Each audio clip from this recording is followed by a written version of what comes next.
ताजिर बरादरी ने वज़ीर-ए-आज़म को मशवरा दिया है कि पड़ोसी ममालिक और भारत के साथ हाथ मिलाएं, तिजारत में ख़ास तौर पर उनके साथ मामलात आगे बढ़ाएं और फिर एक हाथ अडयाला के जो बासी हैं उनकी तरफ भी बढ़ाएं।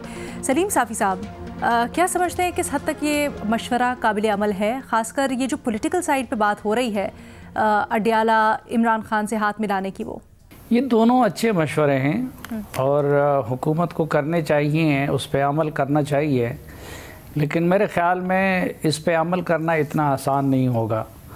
जो इंडिया के साथ तिजारत का मामला है तो यकीनन हर साहिब अक़ल ये समझता है कि वो ज़रूरी है पाकिस्तान के लिए भी और इंडिया के लिए भी, और उसमें दोनों का फ़ायदा होगा। और अगर चीन और इंडिया की इतनी बड़ी तिजारत हो सकती है दुश्मनी के बावजूद, तो हमारी क्यों नहीं हो सकती। लेकिन पाकिस्तान में मैं इसमें फ़ख्र से इत्तेफाक करता हूँ कि उसका एक पॉलिटिकल कास्ट होगी। इस्टेब्लिशमेंट की तरफ से इस मरतबा मुझे नहीं लगता कि कोई रुकावट आएगी। इस्टेब्लिशमेंट इस मामले में हुकूमत का साथ देगी, क्योंकि मौजूदा इस्टेब्लिशमेंट की प्रायोरिटीज़ में भी मईशत नंबर 1 है। लेकिन जो पॉलिटिकल राइट विंग है उनकी तरफ से या पीटीआई की तरफ से, तो उनकी तरफ से मोदी की यारी की ताना सुनना पड़ेगा। लेकिन ज़ाहिरी बात है, अगर हुकूमत ये कहती है कि पिछली मरतबा उसने हुकूमत इसलिए थी कि मईशत और रियासत को उन्होंने बचा लिया और उसके लिए अपनी सियासत की कुर्बानी देनी पड़ी, तो इसके लिए भी अपनी सियासत की कुर्बानी दे दे। और जो अडयाला के मकीनों के साथ हाथ बढ़ाने का है, तो वो जिस तरह पहले कहा गया कि वो हाथ तो जरदारी साहब ने अपने खिताब में भी कह के बढ़ा दिया है और हुकूमत की तरफ से कोई उसमें रुकावट नहीं है। लेकिन अडयाला के मकीन ये चाहते हैं कि उनकी अगर बात हो तो वो इस्टेब्लिशमेंट के साथ हो, जबकि इस्टेब्लिशमेंट की तरफ से न हम उनसे ये मुतालबा कर सकते हैं कि आप हाथ बढ़ाएं, और ना उनका इस तरह का कोई इरादा नज़र आता है।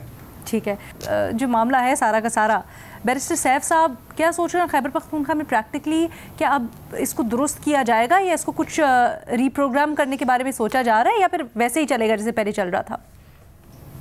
देखिए, पिछली मरतबा तो इसको सिर्फ मुखालिफिन की ट्रोलिंग के लिए और प्रोपेगंडे के लिए और मनफी मकासद के लिए ज़्यादातर इस्तेमाल किया गया था, और दूसरी तरफ हुकूमत या पीटीआई के जो अच्छे इक़दामात होते थे उनको बढ़ा चढ़ा कर पेश करने के लिए इस्तेमाल किया गया था। और ज़्यादातर इन्फ्लुएंसर का ताल्लुक़ भी पीटीआई ही से था, और इसलिए उसको पार्टी नवाजी से तशबीह दी जा रही थी।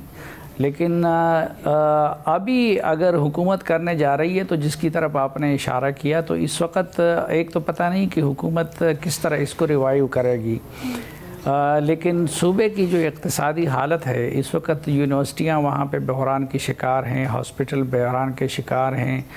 ख़ुद सूबाई हुकूमत ये एतराफ़ कर रही है कि उसको इक़्तिसादी क्राइसिस है और मरकज़ से, इसलिए वो बिजली के नेट प्रॉफिट के जो पैसे हैं वो मांग रही है, और वो कह रही है कि अगर ये सूबे को ना मिले तो सूबे को चलाना मुश्किल होगा। तो इन हालात में इस तरह की चीज़ों पे ख़र्चा करना मैं नहीं समझता कि ये कोई अक़ल वाली बात होगी।